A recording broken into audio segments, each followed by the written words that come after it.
ప్రజావాణిలో ఫిర్యాదు చేయడానికి వచ్చిన ఎల్లారెడ్డి మున్సిపల్ పరిధిలోని ఎర్రమన్నగుచ్చ కాలనీకి చెందిన బేడబోడుగ సంఘ కుటుంబ సభ్యులు కామారెడ్డి జిల్లా ఎల్లారెడ్డి మున్సిపల్ పరిధిలోని 1వ వార్డు ఎర్రమన్నగుచ్చ కాలనీకి చెందిన 32 మంది కుటుంబ సభ్యులు ప్రజావాణిలో ఫిర్యాదు చేయడం జరిగింది. ఈ సందర్భంగా ఎర్రమన్నగుచ్చ బేడబోడుగ సంఘం నాయకులు అల్లం పండ్రి మాట్లాడారు. బేడబోడుగ సంఘం నిండు సభలో సీఎం రేవంత్ రెడ్డి నిరుపేద బేడబోడుగ సంఘం వారు 32 కుటుంబ సభ్యులు రేకుల్లో నివసిస్తూ ఉండేవారని, ఇప్పుడు ఖాళీగా ఉన్న డబుల్ బెడ్రూమ్లలో ఉంటున్నారని, వారికి ఇంటి పత్రాలు చాదుకోవాలని ఎల్లారెడ్డి ఎమ్మెల్యే మదన్ మోహన్ రావుని వేడుకుంటున్నామని తెలిపారు. బేడబోడుగ సంఘంలో చాలా మంది నిరుపేద ప్రజలు ఉన్నారని, ఎమ్మెల్యే మదన్ మోహన్ రావు తమకు అండగా ఉండి తమ సంఘ సభ్యులకు న్యాయం చేయాలని కోరుకుంటున్నామని ఆవేదన వ్యక్తం చేశారు. తమ యొక్క సమస్యలు తప్పకుండా తీరుస్తారని అన్నారు. ఎమ్మెల్యే మదన్ మోహన్ రావు మీరంటే తనకు మంచి అభిప్రాయం ఉందని, అందుకే మీడియా ద్వారా మిమ్మల్ని కోరుతున్నాము, దయచేసి తమ సంఘ సభ్యుల కుటుంబాలకు న్యాయం చేయగలరని కోరారు. ఓవర్. నేను నా పాపను పట్టుకొని 8-10 సంవత్సరాలు కిరాయి మీనే బతుకుతున్నా, ఇన్నెల పని చేసుకుంటా, నాకు ఏమీ కూడా లేదు. నాకు రూమ్ కావాలని కోరుతున్నా.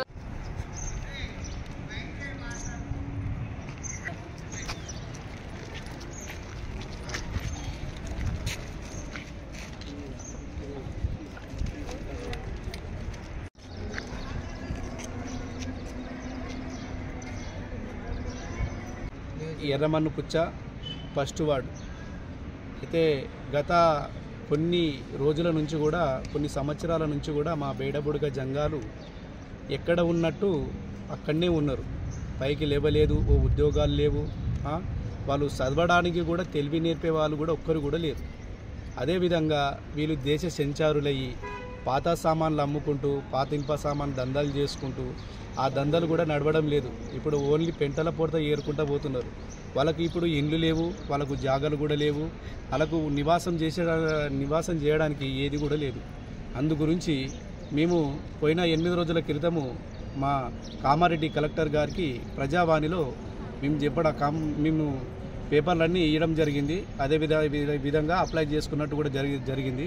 అదేవిధంగా ఎల్లారెడ్డిలో ఉన్నటువంటి డబల్ బెడ్రూముల్లో మా బేడబోడుగ జంగాలకు అర్హత మాకు కూడా ఉండాలి. ఎందుకంటే డాక్టర్ బాబా సాహెబ్ అంబేద్కర్ రాజ్యాంగం పట్ల ప్రకారంగా పేదవాళ్ళకు మాత్రమే ఆ ఒక బెడ్రూమ్లు ఇవ్వాలా. మీరు చెక్ చేసి ప్రతి ఒక్కరికి అది అందజేయాలా. అదేవిధంగా అక్కడ నివాసం చేస్తున్న ప్రతి ఒక్కరు ఆ జంగాలకు వాళ్ళకి ఎటువంటి ప్రాబ్లం రాకుండా వాళ్ళకు మద్దతు ఇచ్చి వాళ్ళకు పైకి తీసుకెళ్ళాలి, ఒక్కొక్క మెట్టుకు పైకి తీసుకెళ్లాలని నేను కోరుకుంటున్నా. అదేవిధంగా మన సీఎం రేవంత్ రెడ్డి గారు కూడా మొన్న లైవ్లో చెప్పారు, మాకు బేడబోడుగ జంగాలకు ఖచ్చితంగా మేము డబల్ బెడ్రూమ్లు ఇస్తాము, మీరు కొద్ది రోజులు ఆగండి, కొద్దిగా ఓపిక పట్టండి, మీ పిల్లల్ని చదివిపియండి అని కూడా మాకు ఒక లైవ్ కూడా ఇచ్చారన్న.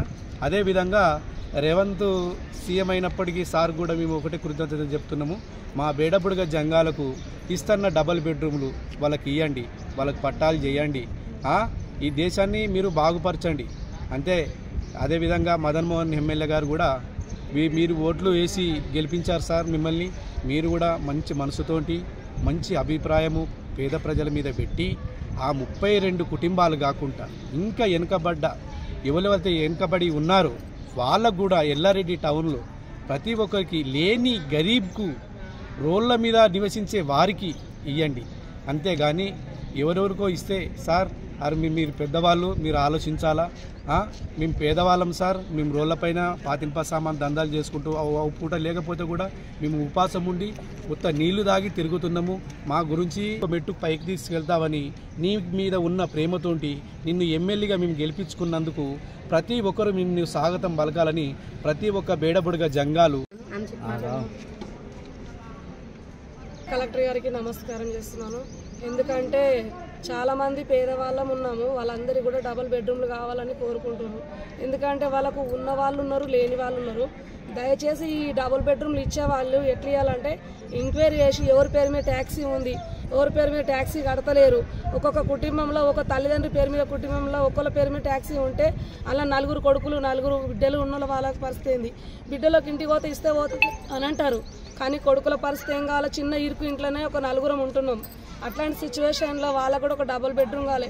ఒక కార్డు మారి రేషన్ కార్డు మారి మినిమం 15 సంవత్సరాలు అవుతుంది. దాంట్లో రేషన్ కార్డుకి ఇంకొకసారి దిగుదామంటే అవకాశం కూడా 15 సంవత్సరాల నుంచి ఇప్పటిదాకా ఛాన్స్ లేదు. మా పిల్లలకు పిల్లలు పుట్టిరు కానీ ఇంకా రేషన్ కార్డు లేదు, వాళ్ళ పిల్లలకు లేదు, వాళ్ళకి లేదు. ఇప్పటిదాకా రేషన్ కార్డు 15 సంవత్సరాల నుంచి లేదు. అది లేకపోవడం ఒకటి సమస్య అవుతుంది. బట్ ఇంకొకటి ఏంటంటే వాళ్ళ భర్తలు వదిలేసినా కానీ కూడా ఒకవేళ వాళ్ళ భర్తలు ఉన్న బెడ్రూమ్లలో కిరాయిలు ఉన్నాము, చేసినాము, చదువు లేదు, మాకు చిన్న ఉన్నస్తుంది, ఏదో బతికినాము, అటును ఇటును అవే ఇవో ఏరుకొని బతికినాము. బతికి చేసి ఇంత గెలిపిర్రి మీకు బెడ్రూమ్లు ఇస్తాము అంటే గెలిపించినాము. గెలిపించి చేసి ఆ ఉన్నోళ్ళకే బెడ్రూమ్లు ఇచ్చిండు కానీ లేనోళ్ళకు బెడ్రూమ్లు ఇవ్వలేడు. ఉన్న వాళ్ళకే చూసి ఇచ్చిండు. మాకు ఇప్పుడు కొన్ని 40 బెడ్రూమ్లు మిగిలినాయి. అవి డబుల్ బెడ్రూమ్లు మిగిలితే అందులో ఉత్తగా ఖాళీ ఉన్నాయి. ఎందుకు కానీ మీరు రేకులల్లో కిరాయిలు తీసుకునే బాగా గల్లవై ఉంటామా? తిరిగి కాలు పోతున్నాయి సార్. నా రెండు ముందని నాకు 6 పిల్లలు ఉన్నారు, నాకు ఊరు గుడిసినది. నేను తిరిగి చచ్చిపోతున్నా సార్. నాకు ఏది దయ చేయండి మీరు. మీ బిడ్డని నేను ఎవరు పట్టించుకోకపోతే కలెక్టర్ కూడా ఉన్నాయి అంటున్నాడు కానీ వస్తలేవు సార్ బయటికి.